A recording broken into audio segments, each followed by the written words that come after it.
Good morning students. आज हम 12वीं क्लास के ज्योग्राफी विषय का चैप्टर जिसका नाम है मानव विकास, उसके बारे में हम आज आपको पढ़ाएंगे। रेडी है ना सभी?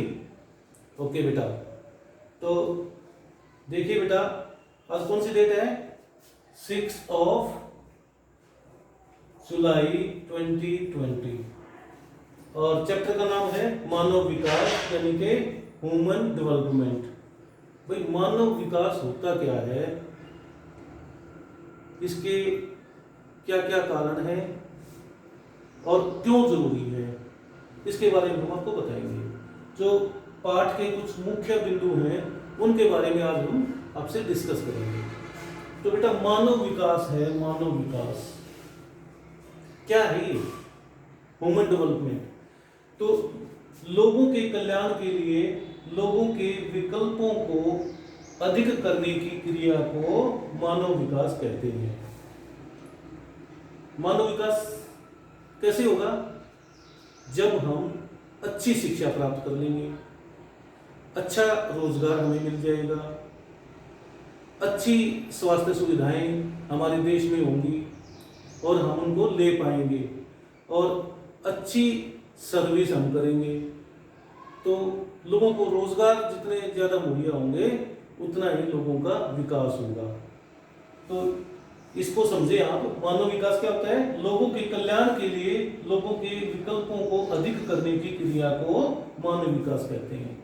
भाई सर्विस ना मिले तो और कोई काम धंधा हो, कुशल श्रमिक हो, मैकेनिकल लाइन में आप चले जाएं, यानी कि आपका जो जीवन स्तर अगर ऊंचा हो जाए, ऊंची शिक्षा आपको मिल जाए, अत्यधिक ज्ञान प्राप्त आपको हो जाए, तो समझो आपका विकास हो गया है। और मानव विकास सूचकांक हम बात करते हैं, मानव विकास सूचकांक की, तो क्या कैसे होगा? मानव विकास सूचकांक क्या होता है? लोगों का कल्याण तथा उनका जीवन स्तर ऊंचा करना। जो ह्यूमन डेवलपमेंट इंडेक्स है वो कैसे ऊंचा हो? लोगों की कल्याण कब होगा? जब हम अच्छी एजुकेशन प्राप्त करेंगे, हमारा जीवन स्तर ऊंचा हो जाएगा, तो फिर कोई समस्या ही नहीं आने वाली।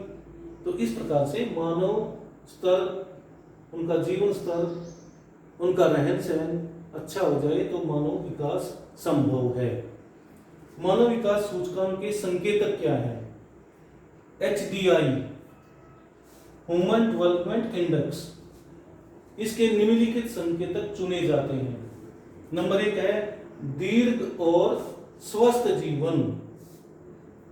भाई कई लोग कम उम्र में ही स्वास्थ्य सेवाओं के अभाव में मृत्यु को प्राप्त हो जाते हैं। जब आदमी जिएगा ही नहीं, उसका जीवन स्तर ऊंचा नहीं होगा, उसकी दीर्घायु नहीं होगी, जब तक मानव का विकास संभव नहीं है। नंबर 1। नंबर 2 शिक्षा राइट टू एजुकेशन, सभी का अधिकार है, तो हमें उच्च शिक्षा प्राप्त करनी चाहिए। और उच्च जीवन स्तर, अभी लाइफस्टाइल लोगों को कैसा है? हाई फाई है। तो जब हम ऊंची शिक्षा प्राप्त करेंगे, हमारा जीवन स्तर ऊंचा होगा, तो हमारा रहने का सहने का ढंग भी अच्छा होगा, उसे उच्च जीवन स्तर कहते हैं। एक साक्षरता हमें पढ़े लिखे होना चाहिए, पढ़ना चाहिए। और प्रति व्यक्ति आय जितनी ज्यादा होगी उतना ही जीवन स्तर ऊंचा होगा। आपने देखा होगा कि लोग अपनी आय के हिसाब से खर्च करते हैं। कोई साइकिल पे चलता है, कोई मोटरसाइकिल पे चलता है, कोई गाड़ियों में चलता है। तो वो क्यों चलते हैं? क्योंकि उनके पास प्रति व्यक्ति आय अधिक है, उनके पास आय के साधन है, संसाधन है, या वो सेवाओं में लगे हुए हैं। विभिन्न प्रकार की सेवाएं होती हैं, जैसे टीचिंग है, डॉक्टर है, इंजीनियर है, वकील है, ये सेवाएं हैं। तो इन सेवाओं में जो लोग लगे होंगे, परिवहन है, ट्रांसपोर्टेशन है, और दूसरे रेलवेज हैं, ये सारी क्या है, सेवाएं हैं। There are so many services in our country so that बेटा वो लोग अपने जीवन स्तर को ऊंचा उठा लेते हैं और उनकी प्रति व्यक्ति आय भी ज्यादा हो जाती है। तो भारत का मानव विकास सूचकांक क्या है? क्योंकि जब हमारा देश है वर्ल्ड के अंदर जो 172 देश हैं उनमें भारत का 2018 की आंकड़े मेरे पास हैं, ये उसमें 130वां स्थान है, यानी कि बहुत नीचे है। जो हमारा एक विकासशील देश है, विकसित देश नहीं है बनिस्बत यूरोपियन कंट्रीज के, जो अमेरिका है, चीन है, इटली है, स्पेन है, ये जो यूनाइटेड किंगडम के जो देश हैं, यूरोपियन कंट्रीज हैं, ऊपर के सारे, वहाँ पे लोगों का जीवन स्तर ऊंचा है और उनका जो मानव विकास सूचकांक है वो बहुत ही ऊंचे लेवल का है। हमारा देश अभी भी 172 देशों की लिस्ट में 130वें स्थान पर है। तो इसके सामाजिक संकेतक क्या है? 1999 और 2000 में जीडीपी 3200 करोड़ रुपए थी और प्रति व्यक्ति आय 20,813 रुपए थी। तो इस चीज को भी हमें नोट करना है। ये आंकड़े हैं, ज्योग्राफी में आंकड़ों अकेले बेटा आपको आंकड़े अच्छे से याद रखने हैं। और जबकि निर्धनता दर जो 26.10% थी।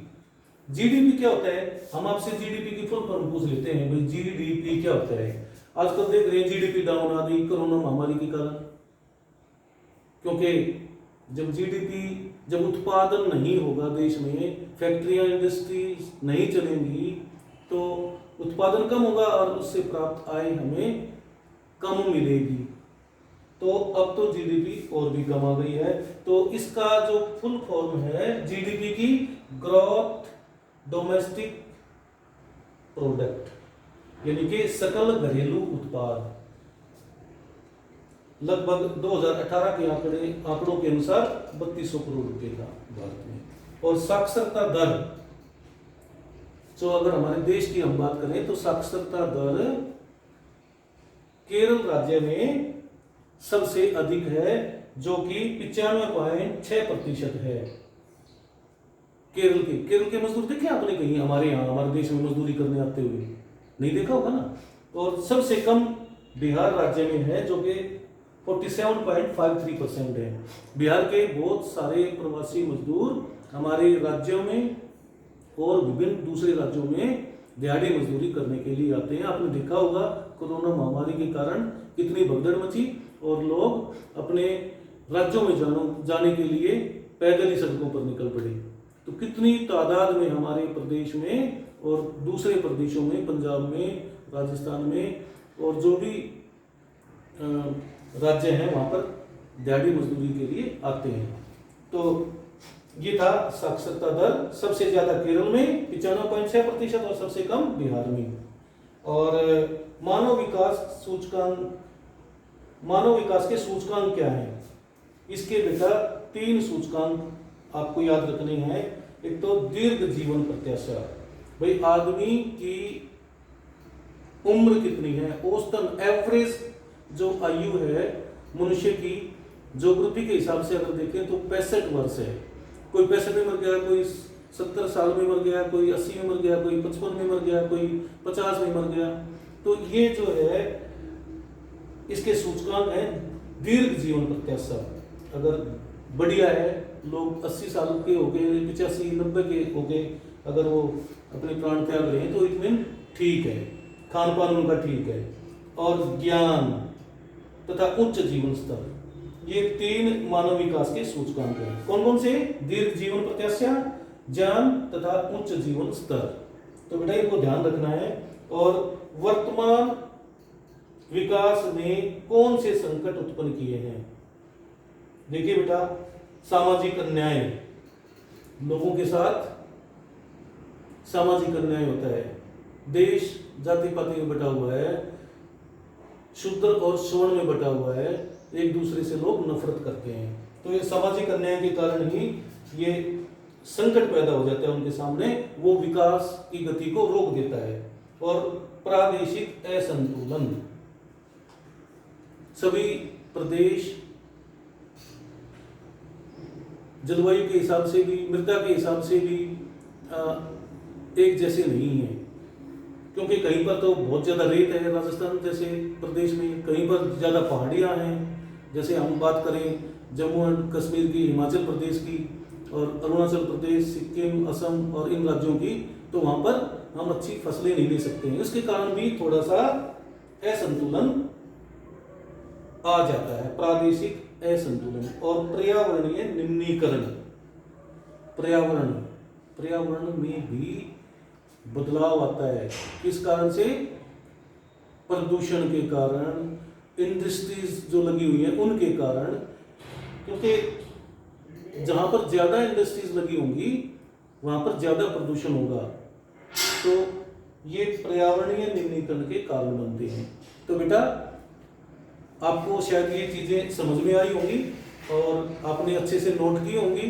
तो आपका होमवर्क ये बनता है कि इन सभी पॉइंट्स को आप वीडियो देखते हुए अपनी नोटबुक में नोट करेंगे और इनको याद करेंगे। Thank you very much, have a nice day.